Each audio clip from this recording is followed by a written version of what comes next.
ఓం నమో వెంకటేశాయ. ధర్మధైర్యదాయక తత్వమేధాదాయక గోవింద గోవింద. త్వం కీర్తిదాతాసి శుభక్రియాణాం శ్రియంగిరం యచ్చసి ధర్మగోచరాం. స్మృతిం ధృతిం పాలయసీహ సంతతం క్షమానిధే ధార్మిక మార్గదర్శక. ఓ పరమాత్మ, క్షమానిధి, మానవులకు ధార్మికమైనటువంటి ధర్మ విషయమైనటువంటి మార్గాన్ని ప్రదర్శించేటువంటి మహానుభావుడా, నీవు ధర్మ మార్గంలో సంచరించేటువంటి మానవులకు కీర్తిని ప్రసాదిస్తున్నావు. వారి యొక్క ధర్మక్రియలకు తగినటువంటి మంచి పేరును వారికి నువ్వు అందిస్తున్నావు. అదేవిధంగా దానికి తగినట్లుగా వారికి సంపదలను, అలాగే వారి నోట్లోంచి మంచి మాటలను కూడా నీవే అనుగ్రహిస్తూ ఉన్నావు. వారికి సరి అయిన సమయంలో, సరి అయిన కాలంలో అవసరమైనంత మేర స్మృతి శక్తిని కూడా ప్రసాదిస్తున్నావు. వారికి ధైర్యాన్ని అనుగ్రహిస్తున్నావు. వారిలో క్షమను, నీవు ఓర్పును పెంపొందిస్తున్నావు.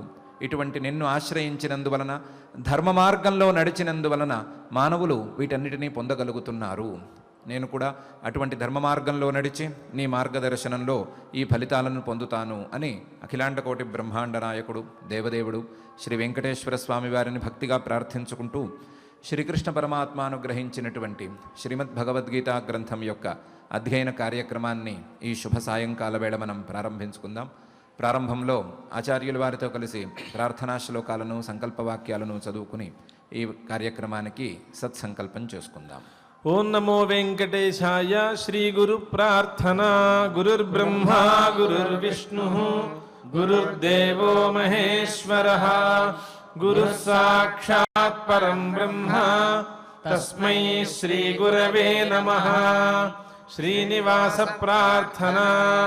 వాసుదేవాయ హరయే తీర్థ పంచకవాసినే వామదేవ ప్రియాయాథ जनकेष्टप्रदाय च.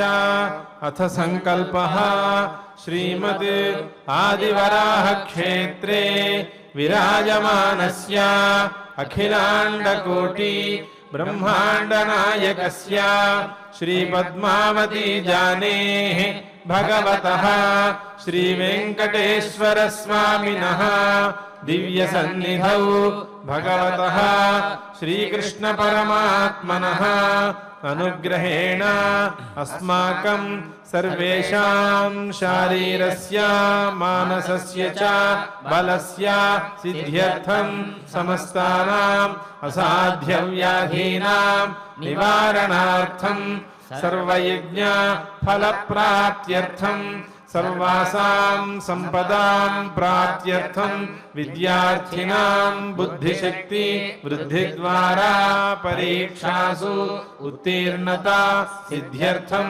अधिकारिणां स्वस्वविधि निर्वहण कौशल सिद्ध्यर्थं समस्त पापक्षयार्थं श्री परमेश्वर प्रीत्यर्थं यथाशक्ति श्रीमद् भगवद्गीतायाः दशमाध्यायान्तर्गता श्लोकपारायणं करिष्यामहे. श्रीगीता प्रार्थना. सर्वोपनिषदो गावो दोग्धा गोपालनन्दनः पार्थो वत्सः सुधीर्भोक्ता दुग्धं गीतामृतं महत्. श्रीकृष्ण प्रार्थना. संसार सुख संप्राप्ति सन्मुखस्य विशेषतः बहिर्मुखस्य सततं श्रीकृष्ण शरणं मम. श्रीवेदव्यास प्रार्थना. सर्ववेदान्त तत्त्वज्ञः सर्वज्ञो वेदमूर्तिमान् वेदशाखाव्यसरकृत्कृतकृत्यो महामुनिः. శ్రీ గురుభ్యో నమః. ఈ దశమాధ్యాయంలో తన యొక్క అనంతమైన విభూతులలో కొన్ని విభూతులను మనకు పరిచయం చేస్తూ వచ్చినటువంటి పరమాత్మ అక్షరాణామకారోస్మి అనే మాటలో అక్షరాలలో నేను అకార స్వరూపాన్నై ఉన్నాను అని చెప్పాడు. ద్వంద్వ సామాసికస్య చ అనే వాక్యంలో సమాసాలలో నేను ద్వంద్వ సమాసాన్ని అని వివరించాడు. అహమేవాక్షయ కాలః అని అన్నాడు. ఏమాత్రం క్షయానికి లోను కాని ఏమాత్రం క్షీణించని అక్షయ రూపమైనటువంటి కాలానికే కాలశక్తిని ప్రసాదించేటువంటి కాలాన్ని నేను అని వాక్రుచ్చాడు. ధాతాహం విశ్వతోముఖ అని ఫలప్రదాతను నేనే, సర్వజ్ఞుడను నేనే అని కూడా అన్నాడు. ఇంతేకాదు మృత్యు సర్వహరశ్చాహం అనే వాక్యంలో ఈ సృష్టిలో ఉండేటువంటి ప్రతి వస్తువును కబళించి వేయగలిగినటువంటి మృత్యువును నేను, మృత్యువుకు కూడా మృత్యువును నేను, కాకపోతే నేను మంగళకరమైనటువంటి మృత్యువును. ఎందుకంటే ఉద్భవశ్చ భవిష్యతాం, భవిష్యత్తులో రాగల కాలంలో లేదా రాగలిగినటువంటి మంగళ ఫలితాలకు నేనే కారణంగా ఉన్నాను, నేనే ఉద్భవ కారణంగా ఉన్నాను. రాబోయే మాంగళికమైనటువంటి ఫలితాలకు నేను ఉద్భవ కారణాన్ని అనే విషయం కూడా చెప్పాడు. మనం యథాశక్తిగా ఈ విభూతులను అర్థం చేసుకున్నాం. అందులోనూ మృత్యువు అనేటువంటి విభూతిని, పరమాత్మ యొక్క విభూతిని మనం కొత్త దృక్కోణంలో అర్థం చేసుకున్నాం. పరమాత్మ యొక్క రూపంగా ఆ మృత్యువును భావించినప్పుడు ఆ మృత్యువు అమంగళం కాదు అనే విషయాన్ని కొంత మనం అర్థం చేసుకున్నాం. ఆ మృత్యువు అమంగళం కాకపోగా ఆ మృత్యువు మనకు శరీరం వేరు ఆత్మ వేరు అనే భావనను ఎంతో కొంత పరిచయం చేస్తున్నది కాబట్టి గురుస్థానంలో ఉన్నది అనే విషయాన్ని కూడా మనం కొంత చేసుకున్నాం. ఇంతేకాకుండా ఆ మృత్యువు యొక్క అనేక రూపాంతరాలతో మనం నిత్యం సహజీవనం కూడా చేస్తున్నాం కాబట్టి మృత్యువుకు భయపడవలసిన అవసరం లేదు అనే విషయం కూడా ఒకసారి మనం నిర్ణయించుకున్నాం. మృత్యువు యొక్క రూపాంతరాలు అనేకం ఉన్నాయి. వాటిల్లో అశనాపిపాసే మృత్యు, మనకు నిత్యము కలిగేటువంటి పిపాస, దాహం, నీరు తాగాలనేటువంటి కోరిక, భోజనం చేయాలి అనేటువంటి కోరిక అశనాయ, ఈ రెండూ కూడా మృత్యువు యొక్క రూపాంతరాలే అని ఒక సందర్భంలో ఒక చోట ఉన్నది. కాబట్టి ఆ ఆకలి దప్పులతో నిరంతరం సహజీవనం చేసేటువంటి మానవులు ఎంతో కొంత మృత్యువుతో సహజీవనం చేస్తూనే ఉన్నారు. మృత్యువు యొక్క పరిచయం లేకుండా ఏమీ లేదు. ఆ మృత్యువు పూర్తిగా అమంగళమైతే కానే కాదు. ఎందుకంటే అందరికంటే ఎక్కువ మంగళ రూపమైనటువంటి పరమాత్మ యొక్క స్వరూపం మృత్యువు అనే విషయాన్ని మనం కొద్దిగా అర్థం చేసుకున్నాం. ఆ విషయాన్నే సూచించడం కోసం పరమాత్మ మృత్యు సర్వహరశ్చాహం ఉద్భవశ్చ భవిష్యతాం అనే రెండు విషయాలను పక్కపక్కన ఉంచాడు అని కూడా కొంచెం అర్థం చేసుకున్నాం. ఇలా తన విభూతిని, మృత్యువు అనేటువంటి విభూతిని పరిచయం చేసిన పరమాత్మ కీర్తి, శ్రీ, వాక్చ నారీణాం, స్మృతి, మేధా, ధృతి, క్షమ అనేటువంటి 7 విభూతులను పరిచయం చేస్తున్నాడు. లేదా 7 విభూతులను కలిపి, గుణసప్తకాన్ని కలిపి ఒక విభూతిగా పరిచయం చేస్తున్నాడు. ఒక విభూతి అనుకున్నా పర్వాలేదు, 7 విభూతులు అనుకున్నా పర్వాలేదు. వీటిల్లో కీర్తి అంటే మంచి పేరు అని మనకు పరిచయం ఉన్నటువంటి అర్థం.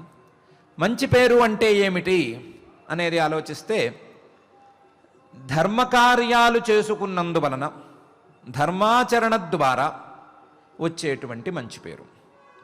మంచి పేరు అంటే కేవలం మన ఇంటికో మన బంధువులకో మన పేరు లేదా మన పరిచయం పరిమితం కాకుండా వారిని కూడా దాటి ఆయా దిక్కులలో ఉండేటువంటి ప్రజలకు వీడు మంచివాడు, వీడు ధార్మికుడు, లేదా మంచి కార్యాలను చేస్తున్నాడు, పరోపకారం చేస్తున్నాడు అని తెలియటం. అలా 10 మందికి తెలిసి ఉండటం, ఆ తెలిసి ఉండటం అనేది మంచితనంతో కలిసి తెలిసి ఉండటం అనేదాన్ని కీర్తి అని భావించాలి.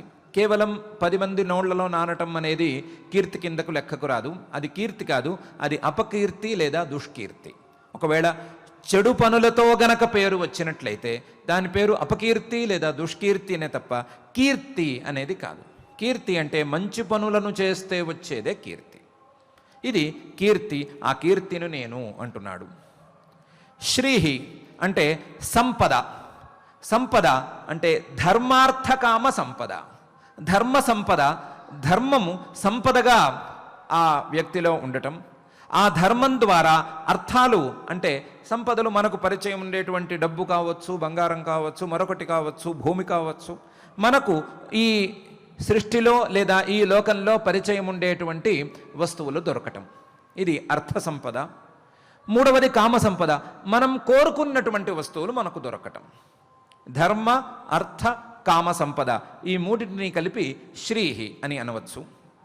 అయితే శ్రీహి అనే పదానికి ఉండే అర్థాలను లెక్కగట్టలేము కాబట్టి రెండవ అర్థాన్ని కూడా ప్రకృతోపయోగంగా తీసుకుంటే శరీర సౌందర్యం అనే అర్థాన్ని కూడా ఉంచుకోవచ్చు, లేదా ముఖ కాంతి అనే అర్థం వరకైనా పరిమితం చేసుకోవచ్చు. ఇలా పరిమితం చేసుకున్నా అపరిమితం చేసుకున్నా సరే కాంతి, అలాగే ధర్మార్థ కామ సంపద అనే అర్థంలో శ్రీహి అనే పదాన్ని మనం తెలుసుకోవచ్చు. ఆ శ్రీహి కూడా నేనే అని అంటున్నాడు పరమాత్మ. శ్రీహి.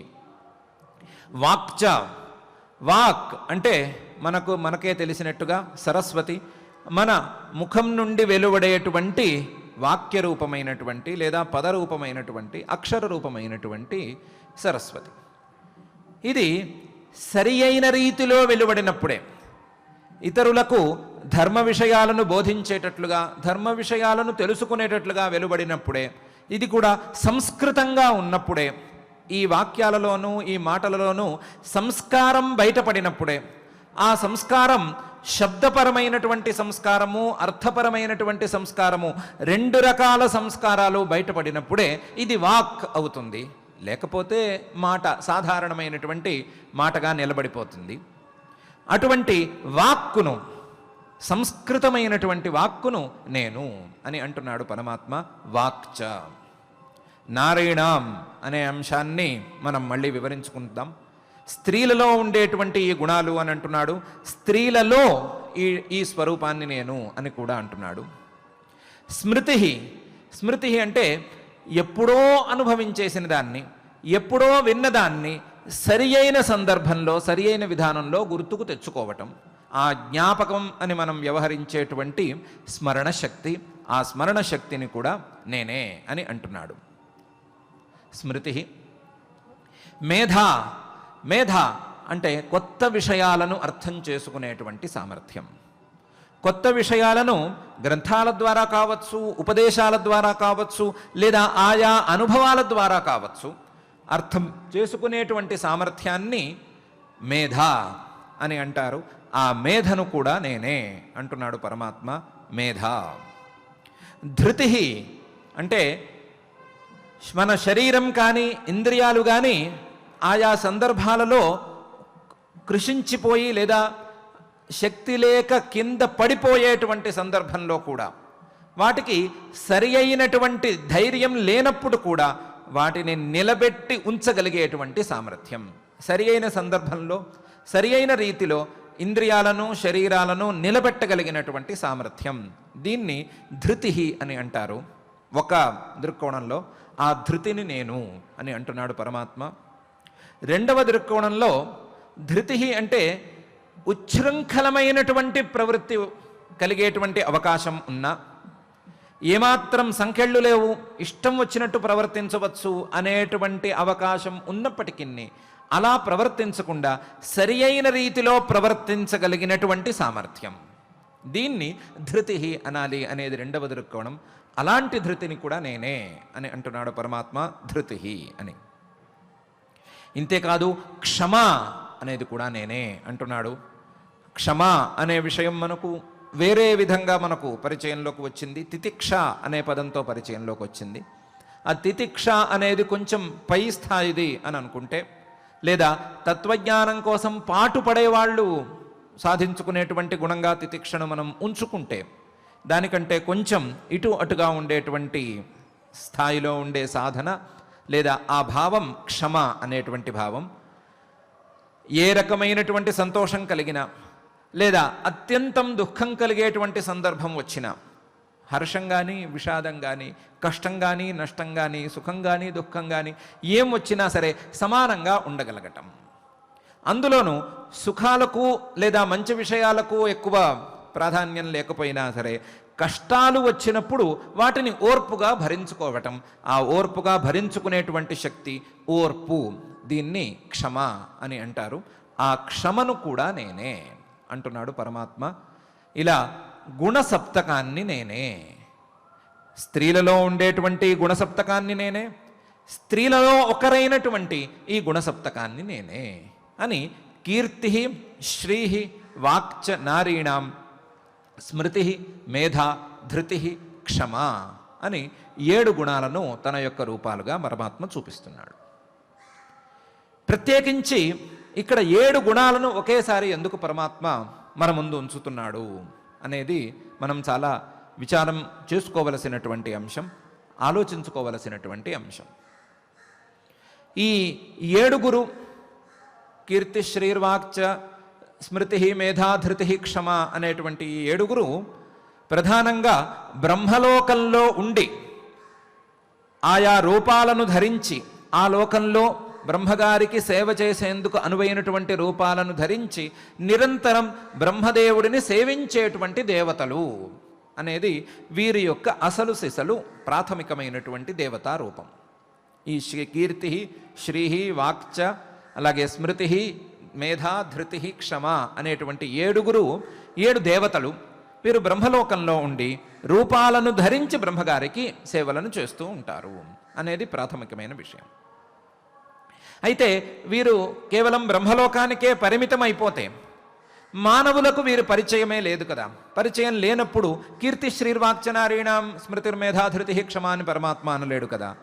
కాబట్టి బ్రహ్మలోకం నుండి వీరు కిందకు దిగారు లేదా కిందకు వచ్చారు అనే విషయాన్ని మనం సరిగ్గా కనిపెట్టుకోవాలి. వారు బ్రహ్మలోకం నుండి కిందకి ఒక మెట్టు దిగినటువంటి సంఘటన వేరే స్థితిలో ఉంది. ఒకసారి దేవతల కంటే దానవులు, రాక్షసులు బలవంతులయ్యారు.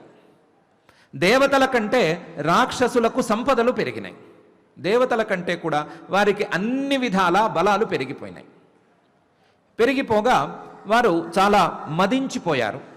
బలం కానీ సంపద కానీ ఉంటే సహజంగా వచ్చేటువంటి దుర్గుణం అది మదం అనేది. ఆ మదానికి వారు లోనయ్యారు. లోనయ్యినందువలన వారు క్రమంగా ధర్మం వైపు వారి దృష్టిని ప్రసరించలేకపోయారు, లేదా ధర్మం వైపు నుండి వారి దృష్టిని మరల్చి అధర్మం వైపు ఎక్కువ తీసుకొచ్చారు, లేదా ధర్మ మార్గాన్ని పూర్తిగా విడిచిపెట్టి అధర్మ మార్గంలోకి వచ్చేశారు. ఏమాత్రం ధర్మబుద్ధి లేకుండా ఉన్నారు. ఇటువంటి సందర్భంలో ఒకరోజు లక్ష్మి అంతవరకు వారి పక్షాన ఉండి వారికే ఎక్కువ సంపదలను ప్రసాదించినటువంటి లక్ష్మి అక్కడి నుంచి బయలుదేరి ఇంద్రుడి దగ్గరకు వచ్చేసింది. ఇంద్రుడు అడిగాడు ఆవిడ్ని, ఏమ్మా ఇంతవరకు అక్కడ ఎందుకున్నావు, ఇప్పుడు ఎందుకు వచ్చేస్తున్నావు, ఇంతవరకు అక్కడ ఉండటానికి కారణం ఏమిటి, ఇప్పుడు ఎందుకు ఇక్కడికి వచ్చేస్తున్నావు అని చెప్పు అని అడిగాడు. అడిగితే ఆవిడంది, ఇంతవరకు వారు ధార్మిక మార్గంలో ఉన్నారు, వారి లోపల స్వభావాలు కాస్త ఇటువటుగా ఉన్నప్పటికీ ధర్మ మార్గంలో ఉన్నారు. కొంత ధర్మ మార్గంలో ఉన్న వారి దగ్గర నేను ఉండి తీరాలి, మంచివారికే నేను అందాలి, మంచివారి దగ్గర ఉంటేనే దాని పేరు సంపద. కాబట్టి ఆ మంచివారు అనే ఉద్దేశంతో నేను అటు వెళ్ళాను. నేనే కాదు, నాకు 7 చెల్లెళ్ళు ఉన్నారు. వారి పేర్లు కీర్తి, శ్రీర్, వాక్చ, స్మృతి, మేధా, ధృతి, క్షమ అని. వారందరూ కూడా నా వెంటే అక్కడ ఉంటూ వచ్చారు. నేను నా 7 చెల్లెళ్ళు అక్కడ ఉంటూ వచ్చాము. కానీ వారు ఎప్పుడైతే ధర్మ మార్గాన్ని విడిచిపెట్టి ఏమాత్రం దేవతలకు పూజలు చేయకుండా నాస్తికవాదాన్ని అవలంబిస్తూ పరలోకమే లేదు అని అనుకుంటూ ఇతరులను హింసించడమే ప్రధానంగా ఉంచుకుంటూ పరోపకారాన్ని పూర్తిగా మర్చిపోయి గురుభక్తిని పూర్తిగా విడిచిపెట్టుకుని గురు శిష్యభావాన్ని పూర్తిగా తూలనాడి ఇలా ఉంటున్నారో, వారు విచిత్రమైనటువంటి ప్రవర్తనను ఎప్పుడైతే కలిగి ఉన్నారో అప్పుడు నాకు కానీ నా చెల్లెళ్లకు కానీ అక్కడ చోటు లేదు. అందువలన నేను నా చెల్లెళ్లతో కలిసి అక్కడి నుంచి బయలుదేరి వచ్చేశాను అని ఇంద్రుడికి చెప్పింది. ఈ విధంగా చూస్తే బ్రహ్మలోకం నుంచి ఈ 7 అక్క చెల్లెళ్ళు ఇక్కడికి వచ్చేశారు, దేవతల దగ్గరకు వచ్చేశారు. అయితే దేవతల దగ్గరకు వచ్చినా సరిపోదు, మానవులకు పరిచయం కావాలి. మానవులకు ఈ దేవతలు పరిచయం కావాలి అనే ఉద్దేశంతో దక్ష ప్రజాపతి గారి పుత్రికలుగా ఈ దేవతలు అవతరించారు. దక్ష ప్రజాపతి గారికి 50 పైచిలుకు పుత్రికలు ఉన్నారు, 50 పైచిలుకు కుమార్తెలు ఉన్నారు. వారిలో వీరు కూడా అవతరించారు. వీరిని ఈ దక్ష ప్రజాపతి గారు ధర్మదేవతకు లేదా ధర్ముడు అనే పేరు కలిగినటువంటి మనువుకు ఇచ్చి వివాహం చేశారు. వీరితో పాటు ఇంకా ముగ్గురిని కూడా ఆయన పుష్టి తుష్టి అనే వాళ్ళను కూడా వివాహం చేశారు. అయితే మనకు ఆ విషయం అక్కర్లేదు. ఈ 7 అక్క చెల్లెళ్లను దక్ష ప్రజాపతి గారు ధర్ముడు అనే పేరు కలిగినటువంటి మనువుకు ఇచ్చి వివాహం చేశారు. ఈ రకంగా వీరు మానవులకు సంక్రమించారు. బ్రహ్మలోకంలో ఉండేటువంటి వారు, దేవతల లోకంలో ఉండేటువంటి వారు, లక్ష్మికి చెల్లెళ్ళుగా ఉండేటువంటి వారు క్రమంగా మానవులకు కూడా పరిచయం అయ్యారు. ఇలా మానవులకు పరిచయమైనటువంటి ఈ 7 అక్క చెల్లెళ్ళు, అందులోనూ ధర్మానికి పత్నులుగా, ధర్మదేవతకు భార్యలుగా ప్రసిద్ధమైనటువంటి 7 చెల్లెళ్ళు, ధర్మానికి నిరంతరం అంటిపెట్టుకుని ఉండేటువంటి ఈ 7 అక్క చెల్లెళ్ళు నేనే అని పరమాత్మ మనకు పరిచయం చేస్తున్నాడు. మనకు పరిచయం ఈ విధంగా చేసుకోమని కూడా సూచిస్తున్నాడు. అక్కడ మనం కొంచెం ఆలోచించుకోవలసినటువంటి మరొక అంశం ఏంటంటే, మనం కీర్తిని కానీ శ్రీహిని కానీ వాక్ ఇవన్నీ కూడా ధర్మానితో సంబంధాన్ని కలుపుకొని అర్థాలు చెప్పుకున్నాం. కీర్తి అంటే ధర్మం చేసుకుంటే వచ్చేటువంటి, ధర్మాచరణతో వచ్చేటువంటి మంచి పేరు అని అనుకున్నాం. శ్రీహి అంటే ధర్మార్థ కామ సంపద అని అనుకున్నాం. ప్రతిదానికి ధర్మంతో ముడిపెట్టి అర్థం చెప్పుకున్నాము. దానికి కారణం కూడా ఇదే. ఈ 7 ఈ ధర్మంతో ముడి పూర్తిగా ఉంది. ఏ రకమైనటువంటి ముడి? వారు ధర్మదేవతలకు పూర్తిగా పత్నులు అనేటువంటిది ముడి. దాన్ని దృష్టిలో ఉంచుకుని కూడా మనం ఈ రకంగా అర్థాలు చెప్పుకున్నాం, ఈ రకంగా పరిచయం చేసుకున్నాం. ఇంకా లోతులకు గనక వెళ్ళినట్లయితే దక్ష ప్రజాపతి గారు ప్రాణానికి ప్రతీక. ప్రాణం మయి దక్షక్రతు ఇది ప్రాణాపానావేవాత్మన్ ధత్తే అని వేదం.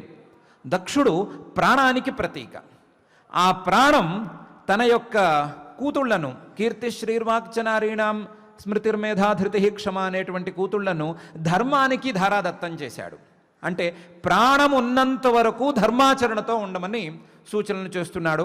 ప్రాణం ఉన్నంత వరకు ధర్మాచరణ గనక చేసుకున్నట్లయితే ఈ కీర్తి శ్రీర్వాక్చ స్మృతిర్మేధాధృతి క్షమ అనేది అందుతాయి అనే సూచనను కూడా చేస్తున్నాడు. ఇవి ధర్మానికి అంగాలు అనే సూచనను కూడా చేస్తున్నాడు. ఇది బాగా దృష్టిలో పెట్టుకోవాల్సిన అంశం.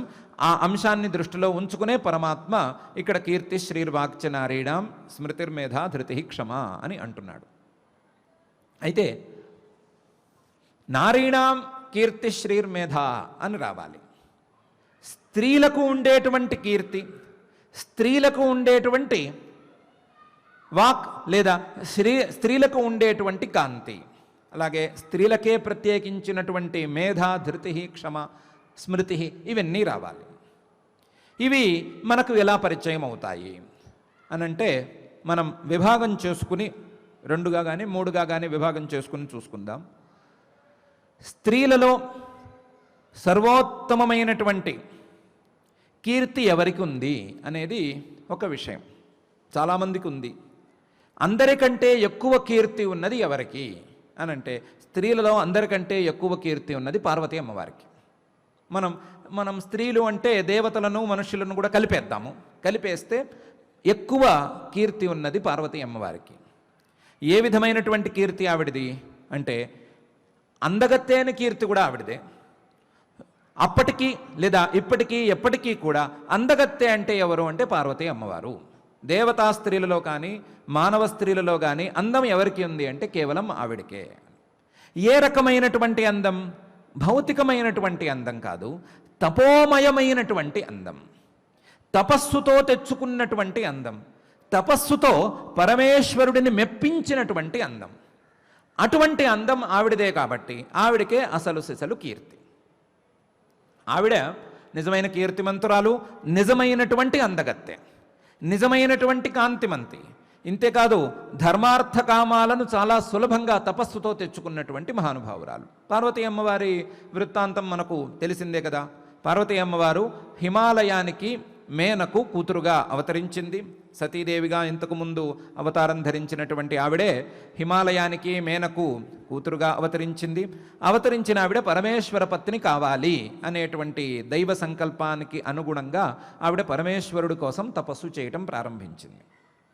తపస్సును పరమేశ్వరుడు పరీక్షించాడు. పరీక్షించి ఆవిడ్ని పరీక్షించిన తర్వాత పరీక్షా విధానాలన్నింటిలోనూ ఆవిడ నెగ్గటం వలన ఆవిడని పత్నిగా వరించాడు. నీ కోరిక తీరుస్తాను అని చెప్పాడు. చెప్పిన తర్వాత జరిగిన ఒక ఆశ్చర్యకరమైనటువంటి సంఘటన మనందరికీ కొత్త పాఠాన్ని తప్పకుండా నేర్పుతుంది. ఆయన అనుగ్రహించాడు. ఆయన వచ్చాడు, స్వరూపమాస్థాయ చతాం కృతస్మయ అని నవ్వుతూ ఆవిడ్ని అనుగ్రహించాడు. అనుగ్రహించిన తరువాత ఆయన వేరే చోటికి వెళ్ళిపోయాడు, ఆవిడ వేరే చోట ఉంది. వెంటనే ఇద్దరు వివాహం ఏమీ చేసుకోలేదు. అంత శక్తిమంతుడైనటువంటి పరమేశ్వరుడు, ఇంత తపస్సు చేసుకున్నటువంటి పార్వతి, తపఃఫలితం వచ్చిన తర్వాత కూడా, పరమేశ్వరుడు ప్రత్యక్షమైన తర్వాత కూడా వెంటనే వివాహం చేసుకోలేదు. దూరంగా జరిగిన తర్వాత, ఈ అనుగ్రహ ఘట్టమంతా పూర్తయిపోయిన తర్వాత పార్వతీ అమ్మవారు పరమేశ్వరుడికి ఒక సందేశం పంపించింది. ఏమని అంటే, దాతామే భూభృతాం నాథ ప్రమాణీ క్రియతామితి. నన్ను మా తండ్రి గారు నీకు దానం చేయాలి. మా తండ్రి గారు నన్ను, పార్వతీదేవిని నీకు దానం చేయాలి. ఆ దానం చేసేట్లుగా వ్యవహారం చూసుకో. నేను తపస్సు చేశాను, నువ్వు అనుగ్రహించావు, అది వేరే కథ. కానీ వివాహం జరగాలి అంటే ఏం జరగాలి? మా తండ్రి గారు నీకు నన్ను ఇవ్వాలి. మా తండ్రి గారు నన్ను ఇస్తేనే అది వివాహం. మా తండ్రి గారు నన్ను నీకు ఇస్తేనే అది వివాహం. కాబట్టి నన్ను ఇచ్చేటట్లుగా వ్యవహారం చూడమన్నది ఆవిడ. పరమేశ్వరుడు ఆవిడ యొక్క యోగ్యతకి ఇంకా సంతోషించాడు. సంతోషించి సప్తఋషులను స్మరించాడు. వివాహం కోసం మాటలు జరగాలి కదా, ఆ జరగటానికి ఎవరినైనా మధ్యవర్తుల్ని పంపించాలి కదా, పెద్దల్ని పంపించాలి కదా. మనకు ఉన్నవాళ్ళలో పెద్దలెవరు అని ఆలోచించి సప్తఋషులను పిలిపించాడు. పిలిపించటం అంటే వేరే కాదు, స్మరిస్తే ప్రత్యక్షమయ్యేటువంటి వారు ప్రత్యక్షమయ్యారు. ఆ సప్తఋషులతో పాటు సప్తఋషులలో ఒకరైనటువంటి వశిష్ఠ మహర్షి గారు కూడా వచ్చారు. ఆ వశిష్ఠ మహర్షి గారితో నిరంతరం అంటిపెట్టుకుని ఉండేటువంటి అరుంధతీదేవి కూడా వచ్చింది. మహాపతివ్రత అయినటువంటి అరుంధతి కూడా వచ్చింది. మొత్తం 7 + 1 8 మంది ప్రత్యక్షమయ్యారు. ఆయన 7గురినే స్మరించినా సరే 8వ ఆవిడ కూడా ప్రత్యక్షమైంది. ప్రత్యక్షమైతే పరమేశ్వరుడు, ఆహా 7గురినే స్మరించాను, నువ్వెందుకు వచ్చావు అని అరుంధతిని అడగలేదు. అరుంధతిని వీళ్లతో సమానమైనటువంటి గౌరవంతో పలకరించాడు. అది వేరే ప్రస్తావన అనుకోండి. స్త్రీ పుమానిత్యనాస్థైష వృత్తం హి మహితం సతాం అని అది వేరే విషయం. ఆయన పలకరించాడు, అరుంధతిని పలకరించాడు. పలకరించి విషయం ప్రస్తావన చేశాడు. ప్రస్తావన చేసేటప్పుడు పరమేశ్వరుడు కూడా జాగ్రత్తగా చేశాడు. నాకు వివాహమాడాలి అని ప్రత్యేకమైనటువంటి కోరికేమీ లేదు. దేవతలు వచ్చి నన్ను ప్రార్థించారు. నాకు పార్వతీ అమ్మవారికి పుత్రుడిగా కలిగేటువంటి వాడి ద్వారానే తారకాసురుడు యొక్క సంహారం జరుగుతుంది, మరొకరి ద్వారా జరగదు అని నన్ను ప్రార్థించారు. ఆ ప్రార్థన కోసం నేను వివాహమాడాలి అని సంకల్పించాను. ఈ సంకల్పాన్ని మీరు జాగ్రత్తగా పూర్తి చేయవలసింది. వెళ్ళి హిమవంతుడి దగ్గరకు వెళ్ళి మీరు మాటలాడవలసింది అని చెప్పాడు. చెప్పిన తర్వాత ఆయన తన మాటను చాలా ఆశ్చర్యంగా పూర్తి చేశాడు. ఏమని పూర్తి చేశాడు అంటే, ఈ మాట ఎవరు ముందుండి చెప్పాలి? 7గురు వచ్చారు, 7గురు మహర్షులు వచ్చారు. ఏ మహర్షి గారు ముందుండి చెప్పాలి అంటే ఆయన అన్నాడు, అరుంధతీదేవి ముందుండి చెప్పాలి అని చెప్పాడు. అరుంధతీదేవి ముందుండాలి. ఎందుకంటే ప్రాయేణైవం విధే కార్యే పురంధ్రీణాం ప్రగల్భత. ఇలాంటి వ్యవహారాల్లో, వివాహాలు, మంచి మాటలు, ఇలాంటి సందర్భాలు వచ్చినప్పుడు మృదువైన మాటలు ఉండాలి, తెలివైన మాటలు ఉండాలి. ఆ విషయంలో అరుంధతీదేవి సరి అయిన ఆవిడ, పెద్ద ముత్తైదు ఆవిడ గనక మాట్లాడితే విషయం సానుకూలపడుతుంది. ఆయన ఒకవేళ నాకు సంపదలు లేవనో, మరొకటినో, శ్మశానవాసిననో, మరొక కారణంతోనో ఒకవేళ అటు ఇటు సందేహిస్తూ ఉన్నా ఈవిడ ఆ మాటలతో సరిచేస్తుంది అనే విషయాన్ని ఆయన చెప్పాడు. దానికి తగ్గట్టుగానే సప్తఋషులు, అరుంధతీదేవి అక్కడికి వెళ్ళారు. హిమాలయుడి దగ్గరికి వెళ్ళారు. హిమాలయుడు వెంటనే ఒప్పుకున్నాడు. ఒప్పుకుని పార్వతీ అమ్మవారిని పరమేశ్వరుడికి ఇచ్చి వివాహం చేశారు. ఈ ప్రస్తావనలో పార్వతీ అమ్మవారికి ఉండేటువంటి కీర్తి లేదా పార్వతీ అమ్మవారికి ఉండేటువంటి శోభతో పాటుగా అరుంధతీదేవికి ఉండేటువంటి వాక్కు, అదేవిధంగా పార్వతీ అమ్మవారు చెప్పినటువంటి మంచి వాక్కు. ఈ రెండు స్త్రీల యొక్క కీర్తి శ్రీ వాక్చ నారీణాం అనే దానికి ప్రతీకగా మనం అర్థం చేసుకోవచ్చు. పార్వతీ అమ్మవారి మాట సామాన్యమైనది మాట కాదు. నన్ను నీకు నా తండ్రి ఇస్తేనే వివాహం అనేటువంటి మాట అంత తపస్సంపన్నురాలు, పూర్తిగా పరమేశ్వరుడే అనుగ్రహించిన తరువాత కూడా చెప్పగలిగింది అంటే, అంత సామర్థ్యం కలిగిన తర్వాత కూడా చెప్పగలిగింది అంటే ఆవిడ యొక్క వాక్యం సామాన్యమైన వాక్యం కాదు, ధర్మపూతమైనటువంటి వాక్యం. అటువంటి వాక్యం కలిగింది కాబట్టే ఆవిడికి అంత మంచి కీర్తి, అటువంటి తపోమయమైనటువంటి సౌందర్యాన్ని సంపాదించుకుంది కాబట్టే ఆవిడికి ధార్మికమైనటువంటి కీర్తి లభించింది. దాటితో పాటుగా అరుంధతి అమ్మవారికి ఉండేటువంటి ప్రత్యేకించినటువంటి కీర్తి, వాక్యంలో మాటలాడటంలో ఉండేటువంటి కీర్తి కూడా ఈ విషయాన్ని మనకు దృఢపరుస్తోంది. అయితే ఇది దేవతలకు లేదా ప్రత్యేకించి కొంతమంది దేవతాస్థానానికి ఎగబాకగలిగినటువంటి పతివ్రతలకు సంబంధించిన వ్యవహారం కదా. మనలాంటి సామాన్యులకు ఇదేమీ వర్తించదేమో, సామాన్యుడెవరు ఇలాంటి మాటలు మాట్లాడరేమో, లేదా ఇంత తపస్సు చేసుకోలేరేమో, ఇలా మృదువుగా మాట్లాడరేమో అని అనుకోక్కర్లేదు. ఈ గుణాలు సామాన్యులలో అందవేమో అని ఏమీ భయపడక్కర్లేదు. దీనికి ప్రస్తావనగా సరి అయినటువంటి స్మృతి, సరి అయిన రీతిలో ధృతి, సరి అయిన రీతిలో మేధ గనక పనిచేసినట్లయితే మనం కూడా సాధారణమైనటువంటి మానవులు, సాధారణ స్త్రీలు కూడా ఇదే విధంగా ఉండగలరు, ఈ విధంగా మాట్లాడగలరు, ఈ విధమైనటువంటి కీర్తిని తెచ్చుకోగలరు అనటానికి కాశీఖండంలో మరొక ఉదాహరణ ఉంది. తల్లిదండ్రులు, వారిద్దరికీ ఒకే అమ్మాయి. ఆ అమ్మాయి కాస్త పెళ్లి వయసుకు వచ్చింది. తండ్రి గారికి చింత బయలుదేరింది, ఎవరికి ఇవ్వాలి అని. రోజు ఆ పిల్లతో, అమ్మ నిన్ను ఒక యోగ్యుడి చేతిలో పెట్టాలి కదా అంటూ ఉండేవాడు. ఉంటూనే అకాలంలోనే ఆయన మరణం పొందాడు. ఆయన లేడు. ఆయన మరణం చూసి పాపం తల్లిగారు కూడా తట్టుకోలేకపోయింది. ఆవిడ కూడా తొందరలోనే మంచం పట్టి ఆవిడ కూడా మరణించింది. తల్లిదండ్రులు లేరు. యుక్త వయసుకు వచ్చినటువంటి పిల్ల.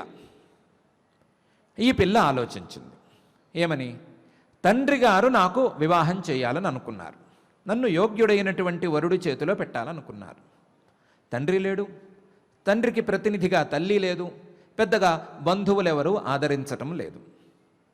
తండ్రి తర్వాత వచ్చేటువంటి ఇతరుల్లో, బాబాయిలో, మేనమామలో ఎవరో ఒకరు రావాలి, ఎవరూ లేరు, లేదా ఆదరించటం లేదో, ఏదో పరిస్థితి వచ్చింది. ఈ స్థితిలో నేనేం చెయ్యాలి అని ఆలోచించింది. ఆలోచిస్తే ఆ అమ్మాయికి చిన్నప్పటి నుంచి తండ్రి చెప్పినటువంటి విషయాలు గుర్తుకొచ్చినాయి. చిన్నప్పటి నుంచి తండ్రి ఇలాంటి పార్వతీ అమ్మవారి కథలు, అరుంధతి అమ్మవారి కథలు, వీరి కథలే చెప్పుకుంటూ వచ్చాడు. ధర్మ మార్గంలో ఎలా ఉండాలి అనే బోధిస్తూ వచ్చాడు. ఆ విషయాలు స్మృతికి వచ్చినాయి. స్మృతికి వచ్చి ఆవిడ అనుకున్నది, నేను ఎవరికైనా సరే మా తండ్రి ఇచ్చి ఉంటే వారికి భార్యనవుదును, ఎవరికైనా నన్ను దానం చేసి ఉంటే మా తండ్రి గారు, నేను భార్యనవుదును. నా తండ్రి ఎవరికీ నన్ను ఇవ్వలేదు కాబట్టి నేను ఎవరికీ ప్రస్తుతానికి భార్యనవ్వలేను. మా తండ్రి గారు చెప్పిన మాటల్లో ఎక్కడైనా నా అంతట నేను వెళ్ళి భార్యనవ్వటం అనే మాట నాకు స్మరణకు రావటం లేదు. అవి ఏమైనా ప్రత్యేకించిన సందర్భాలలో ఉంటే ఉండవచ్చు, కానీ ఇప్పుడు నాకు ఆ సందర్భం అంటుతుందని గోచరించటం లేదు. కాబట్టి నేను ఇక మీద ఎవరికి భార్యను కాలేను. మా తండ్రి గారు ఇవ్వలేరు కాబట్టి, తండ్రి గారు ఇస్తే నేను భార్యను, తండ్రి గారు ఇవ్వలేదు. మరి ఏం చెయ్యాలి? ఇది స్మృతి వరకు సరిపోయింది, నేనేం చేయాలి ఇప్పుడు అని ఆవిడ ఆలోచించి, ప్రస్తుత సందర్భంలో ఇలాంటి సంక్లిష్టమైనటువంటి సందర్భాలలో తపస్సు తప్ప మరి యొక్క దారి లేదు అనే విషయాన్ని అర్థం చేసుకుంది. తపస్సు తప్ప మరి యొక్క దారి లేనే లేదు అనే విషయాన్ని దృఢంగా నిర్ణయించుకుంది. తన మేధతో ఆయా సందర్భాలకు తగినటువంటి ప్రజ్ఞ, లేదా ఆ సందర్భాలలో తీసుకోవలసినటువంటి నిర్ణయానికి కావలసిన శక్తిని సరియైన రీతిలో వాడుకుని తపస్సే చేసుకోవాలి అని నిర్ణయించుకుని అడవులకు వెళ్ళి తపస్సు చేసుకుంది. కూర్చుని తపస్సు చేసుకుంటూ ఉంది. తపో నియమాల ప్రకారం చాలా నియమాలు ఉంటాయని మనం చాలా సందర్భాలలో అనుకున్నాము. భూతదయ చాలా ప్రధానం అనే విషయాన్ని కూడా అర్థం చేసుకుంది.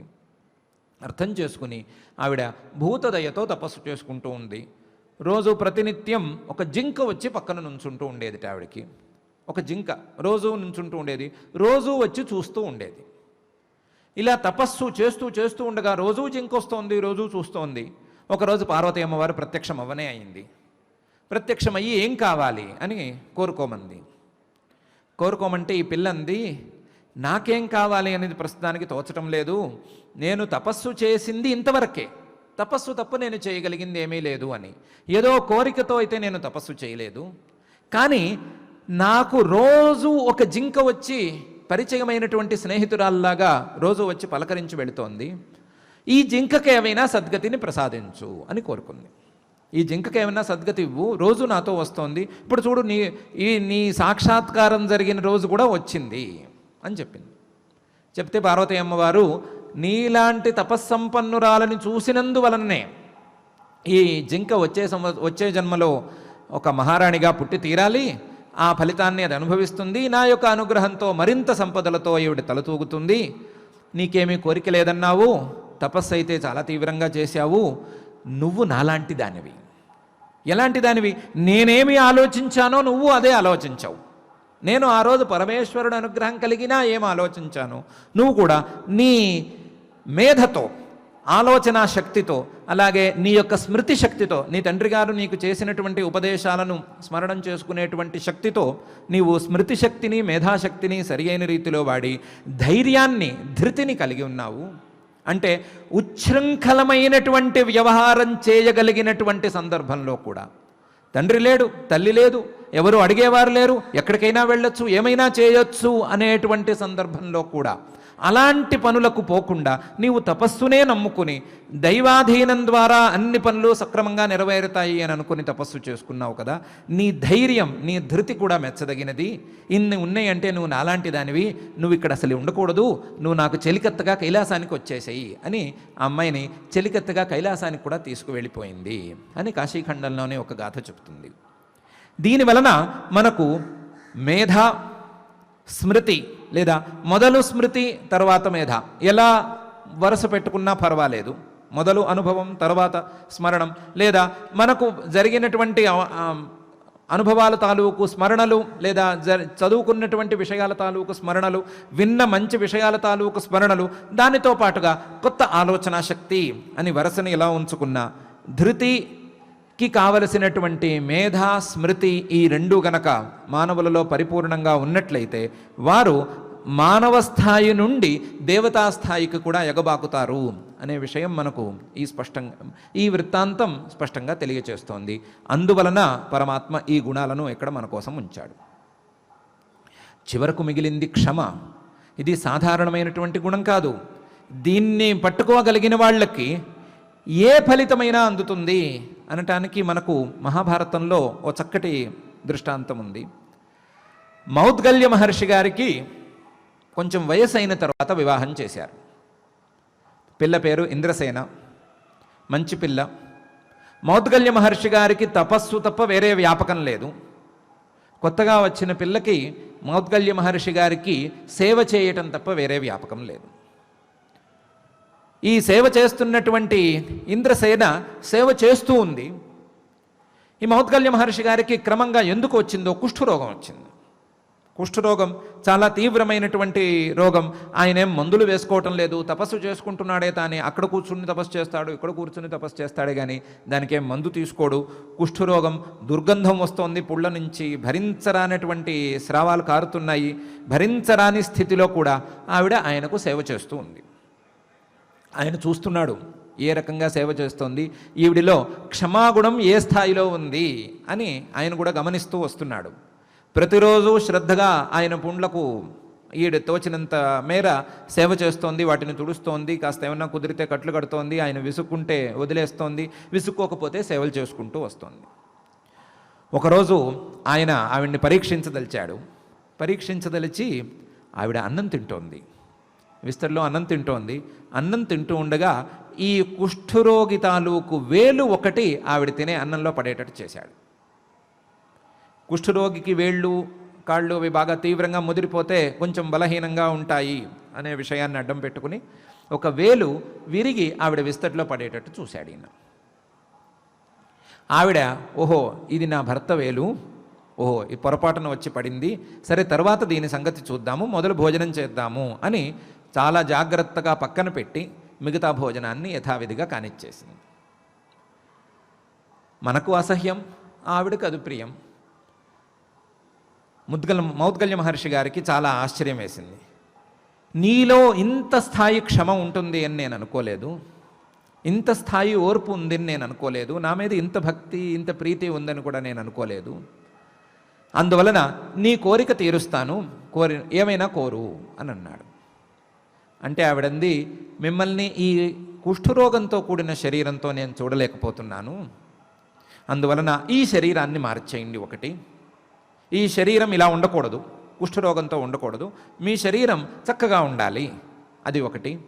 రెండవది, మీరు కోరమంటున్నారు కాబట్టి కోరుతున్నాను, తపస్సు చేస్తూ ఒకచోట కూర్చుండిపోయారు, చిన్నప్పటి నుంచి ఏదో ఊళ్ళు చూడాలి అని కోరిక ఉంది నాకు, కాబట్టి 4 ఊళ్ళు తిప్పి చూపించండి అని అడిగింది. ఒకే చోట కూర్చున్నాము, తపస్సు అంటే కదలకుండా ఉన్నాము, కాస్త 4 ఊళ్ళు తీర్థాలు క్షేత్రాలు ఇలాంటివి ఏమన్నా ఉంటే చూపించండి అని అడిగింది. ఆయన అన్నాడు, నా తపస్సుతో నేను శరీరాన్ని బాగు చేసుకోలేక ఇలా ఉన్నానా, శరీరాన్ని పట్టించుకోకూడదు అనే అభిప్రాయంతో ఉన్నానే తప్ప నేను చేసుకోలేక కాదు, కానీ నువ్వు అడుగుతున్నావు కాబట్టి శరీరాన్ని బాగు చేసేస్తాను, అదేం పెద్ద విషయం కాదు, నీకు ఎన్ని శరీరాలు కావాలంటే అన్ని శరీరాలను ఇస్తాను, నేను అన్ని శరీరాలను చూపిస్తాను, నువ్వు 5 శరీరాలు కావాలను ఒకే క్షణంలో 5 శరీరాలను చూపించగలిగిన వాడిని నేను, అవి చేసేస్తాను. నా యొక్క తపశ్శక్తికి నీకు చిన్న చిన్న ఊళ్ళకు తీసుకువెళ్ళటం ఏమిటి, చిన్న చిన్న ఊళ్ళేంటి, నిన్ను లోకాలు తిప్పి చూపిస్తానురా అని ఆయన శరీరం మార్చి దేవలోకం ఏమిటి, గంధర్వలోకం ఏమిటి, ఆ విద్యాధర లోకం ఏమిటి అని నానా లోకాలు కూడా టకటక తిప్పి చూపించేశాడు. తన తపశ్శక్తితో కేవలం ఊళ్ళు భూలోకమే కాకుండా పైలోకాలన్నిటినీ కూడా ఒక్కసారి తిప్పి చూపించి ఆవిడ్ని సంతోషపరిచి మళ్ళీ తపస్సుకొచ్చి కూర్చున్నాడు. ఇది ఆ ఇంద్రసేన గారు, నాలాయని అని పేరు. మనం విరాట పర్వంలో ఈ నాలాయని వృత్తాంతం వినే ఉంటాము. ఆ నాలాయని అనే ఆవిడ యొక్క క్షమాగుణానికి ఇది ఫలితం. ఆవిడ చేసుకున్నటువంటి ప్రత్యేకమైన తపస్సేమీ లేదు, ప్రత్యేకించి ఆవిడేమో జపమో తపమో మరొకటో చేయలేదు, కేవలం తన యొక్క క్షమాగుణం ద్వారా ఈ పరిస్థితిని ఆవిడ సంపాదించుకోగలిగింది.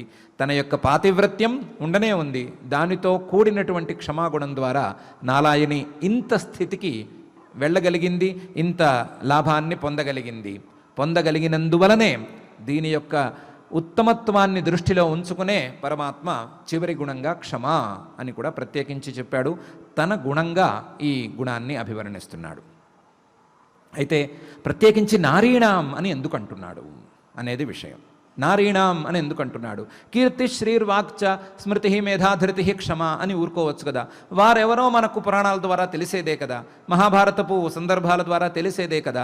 నారీణాం అని చేర్చడం ద్వారా పరమాత్మ ఏమని చూపిస్తున్నాడు అంటే, ఈ కీర్తి స్త్రీలకే ఎక్కువ ఉంది అని అంటున్నాడు. ఈ సంపద లేదా శ్రీ కాంతి స్త్రీలకే ఎక్కువ ఉంది అని పరమాత్మ అభిప్రాయపడుతున్నాడు. ఈ వాక్, మధురమైనటువంటి వాక్కు, ధర్మాలను బోధించేటువంటి వాక్శక్తి స్త్రీలకు ఎక్కువ ఉంది అని అంటున్నాడు. దానికి తగ్గట్టుగా వారికే స్మృతి శక్తి ధర్మ విషయంలో ఎక్కువ ఉంది అని అంటున్నాడు. ధర్మశాస్త్ర నిర్ణయకారులు కూడా స్త్రీల నుండి ధర్మాలను తెలుసుకోవాలి అని ప్రత్యేకించి చెప్తారు. ప్రధానమైనటువంటి ధర్మాలు, వారి వారి వంశాలకు సంబంధించినటువంటి ధర్మాలను స్త్రీల ద్వారా తెలుసుకోవాలి, స్త్రీలు చెప్పిన విధానంగా నడుచుకోవాలి. పెద్దలైనటువంటి స్త్రీలు 2-3 తరాలను చూసినటువంటి స్త్రీలు చెప్పిన విధానంలో ధర్మాన్ని ఆచరించుకోవాలి అని ధర్మశాస్త్రకారులు కూడా చెప్తున్నారు. అందువలన వారికి ఉండేటువంటి ధర్మవాక్యాలను, వారికి ఉండేటువంటి ధర్మస్మృతిని దృష్టిలో ఉంచుకుని చెప్తున్నాడు. ఇంతేకాదు, వారికి ఉండేటువంటి మేధ సరి అయిన సమయంలో ధార్మికమైనటువంటి నిర్ణయాన్ని తీసుకోగలిగినటువంటి శక్తిని, ఆలోచనలను ధర్మ మార్గంలోకి తీసుకువెళ్ళగలిగినటువంటి శక్తిని పరమాత్మ ప్రత్యేకించి ఇక్కడ ప్రస్తావిస్తున్నాడు.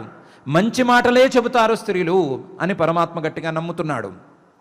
ఇంతేకాదు ధైర్యం, ధృతి, ఉచ్ఛృంఖల ప్రవృత్తి వచ్చినప్పుడు కూడా, ఉచ్ఛృంఖల ప్రవృత్తికి అవకాశం ఉన్నప్పుడు కూడా ఆ ఉచ్ఛృంఖల ప్రవృత్తికి వెళ్లకుండా సరి అయినటువంటి ధర్మ మార్గంలో ఉండగలిగినటువంటి శక్తి స్త్రీలకు ఉంది అని పరమాత్మ అభిప్రాయపడుతున్నాడు. వీటన్నిటినీ మించి క్షమాగుణం స్త్రీలకు ప్రత్యేకం అని అభిప్రాయపడుతున్నాడు. అని ఆ అభిప్రాయంతో కీర్తి శ్రీర్వాక్చ నారీణాం స్మృతి మేధా ధృతి క్షమ అని అంటున్నాడు. ఈ గుణాలన్నీ ఉన్నాయి కాబట్టే కీర్తి, శ్రీ, వాక్, స్మృతి, మేధా, ధృతి, క్షమ అనేటువంటి గుణాలన్నీ ఉన్నాయి కాబట్టే, అందులోనూ సర్వోత్తమమైనటువంటి క్షమాగుణం ఉన్నది కాబట్టే స్త్రీలను తల్లులను చేశాను అని పరమాత్మ అభిప్రాయపడుతున్నాడు. ఈ సృష్టి కార్యాన్ని ముందుకు తీసుకువెళ్లే సమయంలో కేవలం తనొక్కడే సృష్టి కార్యాన్ని ముందుకు తీసుకువెళ్ళలేకపోతున్నటువంటి బ్రహ్మగారు తన ఆలోచన ద్వారా స్త్రీని ఎందుకు సృష్టి చేశాడు అంటే, ఈ గుణాలన్నీ స్త్రీలలో ఉండబోతున్నాయి కాబట్టే సృష్టి చేశాడు. అందువలననే వారు తల్లులు అవుతున్నారు, ఇతరులు తల్లులు కాలేకపోతున్నారు అనే విషయాన్ని పరమాత్మ సూచన చేస్తున్నాడు. వీరు ఇన్ని గుణాలతో ఉన్నారు కాబట్టి తల్లులను చేశాను అని పరమాత్మ అభిప్రాయపడుతున్నాడు. ఇన్ని గుణాలున్నాయి కాబట్టి వీరు మనకు లాభపడతారు అని కొంతమంది వారిని ఉద్యోగాలలోకో లేదా వారిని తమ సేవలకో వినియోగించుకుంటున్నారు అనేది కూడా లౌకికమైనటువంటి విషయం. ఇలాంటి గుణాలు, సద్గుణాలన్నీ స్త్రీలలో పరిపూర్ణంగా ఉన్నాయి కాబట్టి, ఈ పరిపూర్ణంగా ఉండేటువంటి గుణాలన్నీ అభివృద్ధిలోకి తెచ్చుకుంటే స్త్రీలు కూడా ధార్మికమైనటువంటి మార్గంలో మరింత ఎత్తుకు ఎదుగుతారు కాబట్టి, ఇలాంటి ధార్మికమైనటువంటి గుణాలు పెరిగిన కొద్దీ స్త్రీలు మానవ స్థాయి నుండి దేవతా స్థాయికి ఎగబాకుతారు కాబట్టి, మనం కాశీఖండ దృష్టాంతంలో చెప్పుకున్న విధానంలో కావచ్చు, నాలాయని వృత్తాంతంలో కావచ్చు, ఏ వృత్తాంతంలోనైనా ఈ గుణాలను అలవరుచుకున్నటువంటి స్త్రీలు పై స్థాయికి వెళతారు కాబట్టి, ప్రత్యేకించి పరమాత్మ కీర్తి శ్రీ వాక్చ నారీణాం స్మృతి మేధా ధృతి క్షమ అని తన 7 విభూతులను లేదా గుణసప్తక రూపమైనటువంటి విభూతిని మనకు పరిచయం చేస్తున్నాడు. ఈ గుణసప్తకాన్ని, ఈ ధర్మపత్తులను ఆశ్రయించిన వారందరికీ కూడా, ఇతరులకు కూడా, సాధారణ మగవారికి కావచ్చు, ఇతరులకు కావచ్చు, ఎవరికైనా సరే ఇవన్నీ కూడా కొద్ది కొద్దిగానైనా అంటుతాయి అనే భావాన్ని కూడా వ్యక్తం చేస్తున్నాడు. వ్యక్తం చేస్తూ తన విభూతులను మనకు పరిచయం చేస్తున్నాడు. మనం స్త్రీలు కావచ్చు, పురుషులు కావచ్చు, ఎవరైనా సరే ధార్మికమైనటువంటి కీర్తి కోసం, ధార్మికమైనటువంటి సంపదల కోసం, ధర్మపరమైన వాక్యాల కోసం, ధర్మపరమైనటువంటి స్మృతుల కోసం, స్మరణ శక్తి కోసం, లేదా ధార్మికమైనటువంటి నిర్ణయాన్ని తీసుకునేటువంటి ఆలోచనా శక్తి కోసం, ఉచ్ఛృంఖల ప్రవృత్తికి అవకాశం కలిగినప్పటికీ, మనలను అడిగేవారు ఎవరూ లేనప్పటికీ సరే మనల్ని సరి అయిన ధార్మిక మార్గంలోనే ఉంచుకునేటువంటి ధైర్య శక్తి కోసం, అదేవిధంగా మనలో నిరంతరం పెరగవలసినటువంటి క్షమాశక్తి కోసం ఆ అఖిలాండకోటి బ్రహ్మాండ నాయకుడు దేవదేవుడు శ్రీ వెంకటేశ్వర స్వామి వారిని భర్తీగా ప్రార్థించుకుందాం. ఆ ప్రార్థనతో ఈరోజు పారాయణ కార్యక్రమాన్ని ప్రారంభించుకుందాం. రేపటి నుండి 5 రోజుల పాటు తిరుమల తిరుపతి దేవస్థానం వారు ఎస్వీబీసీ ఛానల్ మాధ్యమం ద్వారా హనుమత్ జయంతి ఉత్సవాలను ప్రసారం చేయబోతున్నారు. ఆ కార్యక్రమాలను మనం తప్పకుండా వీక్షిద్దాం. అందులో రేపు పగలు 8:30 గంటల నుండి జరగబోయేటువంటి ఆంజనేయ స్వామి వారి యొక్క అభిషేకాన్ని మనం ప్రత్యక్షంగా వీక్షిద్దాం. అలాగే ఇతర కార్యక్రమాలను కూడా మనం వీక్షిస్తూ నిరంతరం శ్రీవారి అనుగ్రహాన్ని, ఆంజనేయ స్వామి వారి అనుగ్రహాన్ని పొందుతూ ఈ పారాయణ కార్యక్రమాన్ని ప్రారంభించుకుందాం. అథ శ్రీమద్భగవద్గీతాసు ఉపనిషత్సు బ్రహ్మ విద్యాయాం యోగశాస్త్రే శ్రీకృష్ణార్జున సంవాదే విభూతి యోగ నామ దశమోధ్యాయః శ్రీ భగవానువాచ వేదానాం సామవేదోస్మి దేవానాం దేవానామస్మి వాసవః దేవానామస్మి వాసవః ఇంద్రియాణం మనశ్చాస్మి ఇంద్రియాణాం మనశ్చాస్మి భూతానామస్మి చేతన భూతానామస్మి చేతన రుద్రాణం శంకరశ్చాస్మి రుద్రాణాం శంకరశ్చాస్మి విత్తేషో యక్షరక్షసాం విత్తేషో యక్షరక్షసాం వసూనాం పావకశ్చాస్మి వసూనాం పావకశ్చాస్మి మేరుశిఖరిణామహం మేరుశిఖరిణామహం పురోధసాంచ ముఖ్యం మాం పురోధసాం చ ముఖ్యం మాం విద్ధి పార్థ బృహస్పతిం విద్ధి పార్థ బృహస్పతిం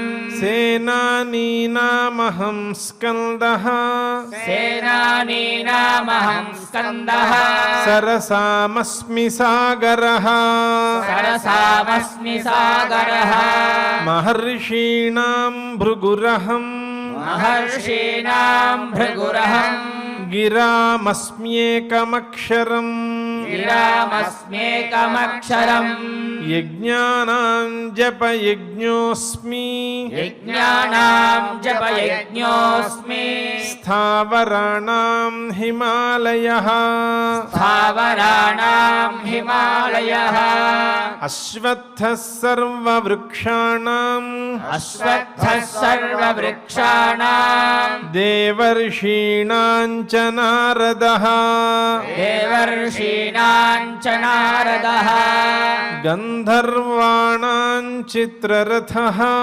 గంధర్వాణాం చిత్రరథః సిద్ధానాం కపిలో మునిః సిద్ధానాం కపిలో మునిః ఉచ్చైశ్రవసమశ్వానాం ఉచ్చైశ్రవసమశ్వానాం విద్ధి మామమృతోద్భవం విద్ధి మామమృతోద్భవం ఐరావతం గజేంద్రాణాం ఐరావతం గజేంద్రాణాం నరాణాం చ నరాధిపం నరాణాం చ నరాధిపం ఆయుధానామహం వజ్రం ఆయుధానామహం వజ్రం ధేనూనామస్మి కామధుక్ ధేనూనామస్మి కామధుక్ ప్రజనశ్చాస్మి కందర్పః ప్రజనశ్చాస్మి కందర్పః సర్పాణామస్మి వాసుకిః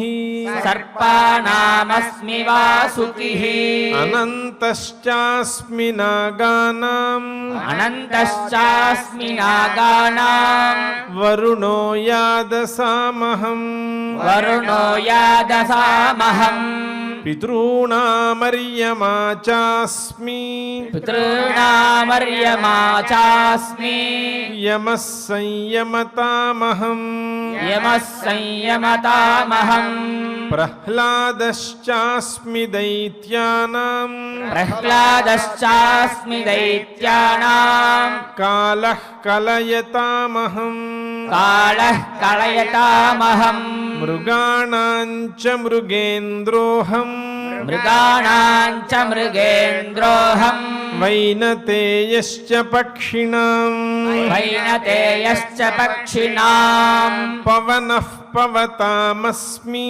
పవనః పవతామస్మి రామः శస్త్రభృతామహం రామः శస్త్రభృతామహం ఝషాణాం మకరశ్చాస్మి ఝషాణాం మకరశ్చాస్మి స్రోతసామస్మి జాహ్నవీ శ్రోతసామస్మి జాహ్నవీ సర్గాణామాదిరంతశ్చ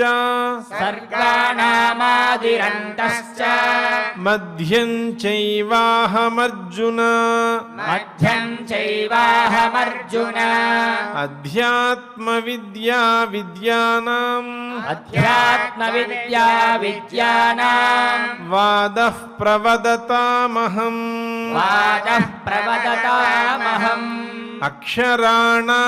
అక్షరాణామకారోస్మి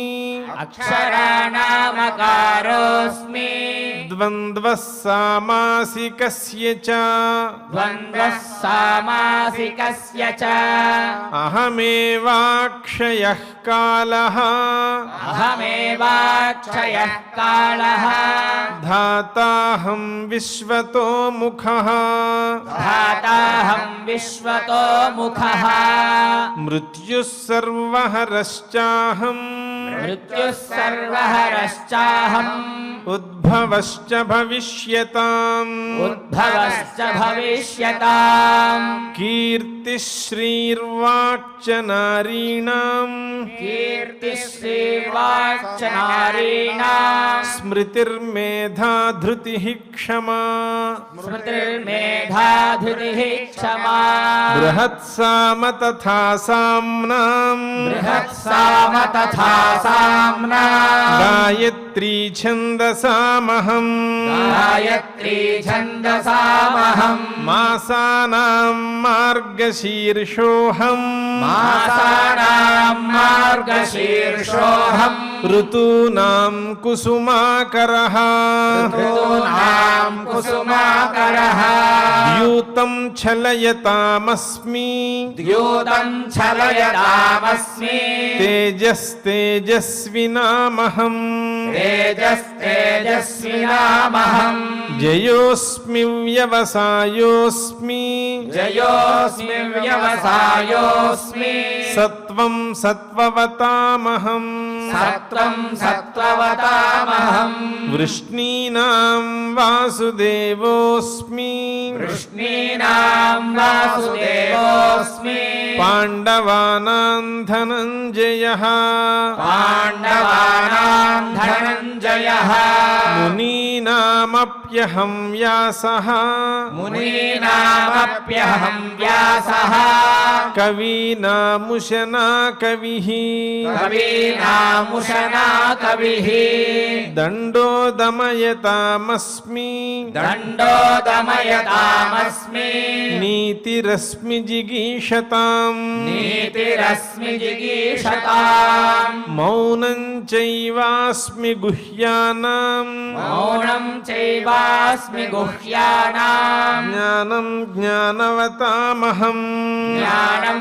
ज्ञानवतामहम् यच्चापि सर्वभूतानां यश्चापि सर्वभूतानां बीजं तदहमर्जुन बीजं तदहमर्जुन न तदस्ति विना यत् स्यात् न तदस्ति विना यत् स्यात् मया भूतं चराचरम् मया भूतं चराचरम् नान्तोऽस्ति मम दिव्यानां नान्दोऽस्ति मम दिव्यानां विभूतीनां परन्तप विभूतीनां परन्तप एष तूद्देशतः प्रोक्तः एष तूद्देशतः प्रोक्तः विभूतेर्विस्तरो मया विभूतेर्विस्तरो मया यद्यद्विभूतिमत्सत्त्वम्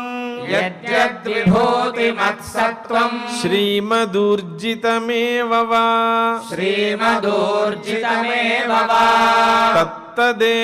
तत्तदेवावगच्छत्वम् तत्तदेवावगच्छत्वम् मम तेजोंशसम्भवम् मम तेजोंशसम्भवम् अथवा बहुनैतेन अथवा बहुनैतेन किं ज्ञातेन तवार्जुन किं ज्ञातेन तवार्जुन विष्टभ्याहमिदं कृत्स्नम् इष्टभ्याहमिदं कृष्णम् एकांशेन स्थितो जगत् एकांशेन स्थितो जगत् इति श्रीमद्भगवद्गीतासु इति श्रीमद्भगवद्गीतासु उपनिषत्सु ब्रह्मविद्यायां योगशास्त्रे श्रीकृष्णार्जुनसंवादे श्रीकृष्णार्जुनसंवादे विभूतियोगनामादशमोऽध्यायः विभूतियोगनाम दशमोऽध्यायः శ్రద్ధగా విభూతి యోగంలో ఉండే 21 శ్లోకాలను పారాయణ చేసుకున్న తర్వాత తిరుమల తిరుపతి దేవస్థానం వారి అన్నమాచార్య ప్రాజెక్టు కళాకారులు శ్రీమాన్ గరిమెళ్ల బాలకృష్ణ ప్రసాద్ గారు మరియు బృందం సభ్యులు గానం చేసినటువంటి శ్రీకృష్ణ నామావళిని గానం చేసుకుని నామ సంకీర్తన కార్యక్రమాన్ని చేసుకుందాం.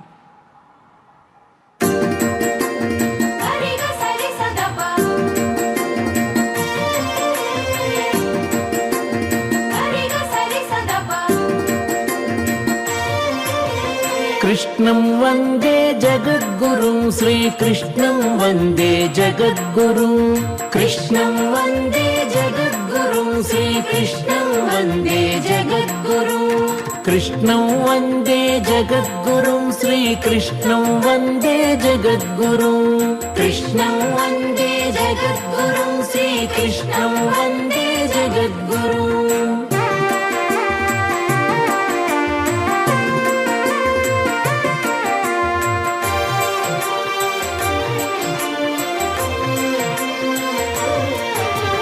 श्रीनिवास हरि कृष्णा कृष्णा श्रीकर शुभकर कृष्णा कृष्णा श्रीनिवास हरि कृष्णा कृष्णा श्रीकर शुभकर कृष्णा कृष्णा श्रितजन पालक कृष्णा कृष्णा श्री सति रमण कृष्णा कृष्णा श्रितजन पालक कृष्णा कृष्णा श्री सति रमण कृष्णा कृष्णा कृष्णं वन्दे जगद्गुरुं श्रीकृष्णं वन्दे जगद्गुरुं कृष्णं वन्दे जगद्गुरुं श्रीकृष्णं वन्दे जगद्गुरुं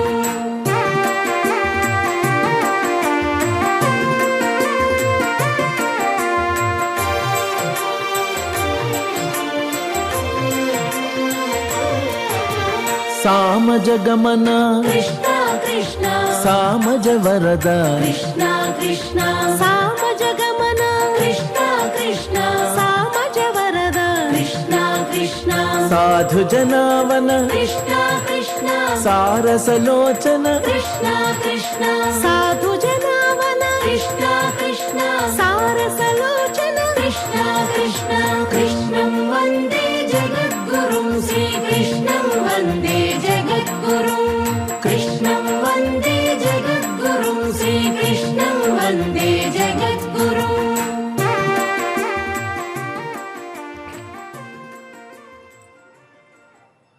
నామ సంకీర్తన కార్యక్రమం పూర్తయిన తరువాత ఆచార్యులు వారితో కలిసి మంగళ శ్లోకాలను చదువుకుందాం. ఈ కార్యక్రమాన్ని మంగళ సమాప్తంగా చేసుకుందాం. यत्र योगेश्वरः कृष्णो यत्र पार्थो धनुर्धरः तत्र श्रीर्विजयो भूतिर्ध्रुवा नीतिर्मतिर्मम अथ क्षमा प्रार्थना यदक्षरपदभ्रष्टं मात्राहीनं च यद्भवेत् तत्सर्वं क्षम्यतां देवनारायण नमोऽस्तु ते. अथ भगवत्समर्पणम् कायेन वाचा मनसेन्द्रियैर्वा बुद्ध्यात्मना वा प्रकृते स्वभावात् करोमि यद्यत् सकलं परस्मै नारायणायेति समर्पयामि. अथ लोकक्षेम प्रार्थना सर्वे भवन्तु सुखिनः सर्वे सन्तु निरामयाः सर्वे भद्राणि पश्यन्तु मा कश्चित् दुःखभाग् भवेत्. अथ मङ्गलम् श्रियः कान्ताय कल्याणनिधये निधयेऽर्थिनाम् श्रीवेङ्कटनिवासाय श्रीनिवासाय मङ्गलम्.